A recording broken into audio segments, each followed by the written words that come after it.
In the summer of 1946, a year after the end of the war, at a bathing resort on the Miura Peninsula in Kanagawa Prefecture, I ran into an old school friend. His name was Koichi Yanagi. He had only recently returned to Japan, having been deployed to Burma shortly after earning a chemistry degree. I, on the other hand, had been rejected from the army on the grounds of poor health, and, after working as an engineer at a munitions company until the end of the war, now found myself staying at the Marine Hotel, which overlooked the resort in question. Back then, the idea of writing a detective novel hadn't yet crossed my mind, but that didn't stop me from lugging around various classics of the genre.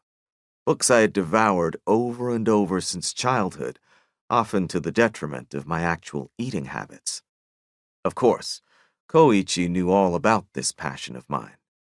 During our school days, I hadn't been content simply to read what others had written, but would occasionally play the detective myself, poking my nose into some real-life mystery I was convinced required solving. "You know, Akimitsu," he once said to me, "if you're so unhappy working as an engineer, why don't you start a detective agency? Or write your own mystery novel?" I wasn't entirely sure he was joking. Of course I'd like to be a detective, but who's going to hire me? As for writing a novel, well, I've never attempted anything like that. If I were to give it a try, though, I've always thought I'd like to write something a little different from your average whodunit.